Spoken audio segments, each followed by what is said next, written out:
Koordinator Masyarakat Anti Korupsi Indonesia, Boyamin Saiman, menilai mantan Presiden Joko Widodo menjadi figur kunci dalam polemik kuota haji Indonesia. Menurutnya penambahan kuota haji yang diperoleh Indonesia tidak terlepas dari peran langsung Jokowi yang melakukan lobi kepada kerajaan Arab Saudi.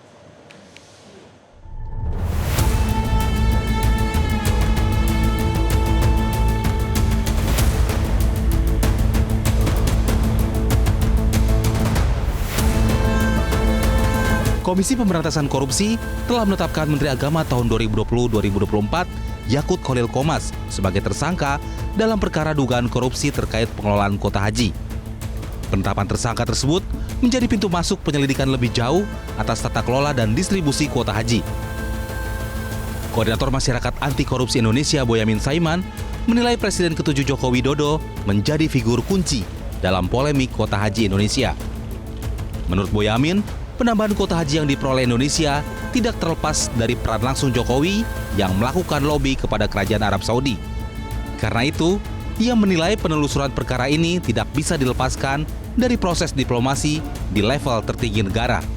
Kalau memang seperti itu, apakah di pelaksanaannya yang nakal atau Pak Jokowi tidak ngawasi, tidak memastikan itu hanya untuk haji reguler loh, tidak boleh loh untuk haji plus misalnya, kan begitu mestinya. Jangan dibiarkan terus kemudian jawabannya ya jangan tanya saya, itu kan nggak boleh begitu kalau urusan manajemen pemerintahan yang baik gitu ya. Tapi karena gara-gara amanah untuk dipotong antrian supaya lebih cepat tapi malah dijual ini kan rugi juga kita seluruh rakyat Indonesia, terutama calon jamaah haji yang akhirnya harus nunggu 30 tahun.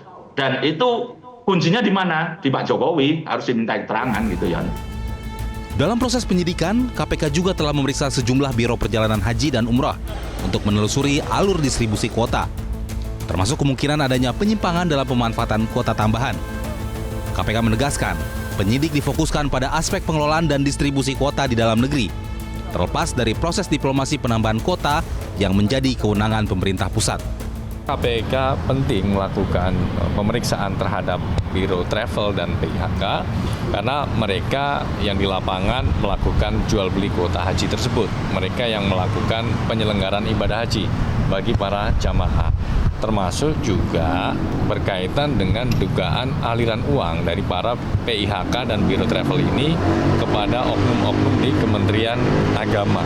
Nah, oleh karena itu, ini masih terus didalami, termasuk KPK juga menyampaikan apresiasi dan terima kasih kepada Biro Travel yang sudah kooperatif memberikan keterangan sejujur-jujurnya kepada penyidik. Ya. Sebelumnya Jokowi ketika menjabat presiden secara terbuka menyampaikan keberhasilannya melobi kerajaan Arab Saudi sehingga Indonesia mendapatkan tambahan kuota haji. Tambahan kuota itu dimaksudkan untuk mengurangi panjangan antrean jemaah haji Indonesia yang telah menunggu bertahun-tahun.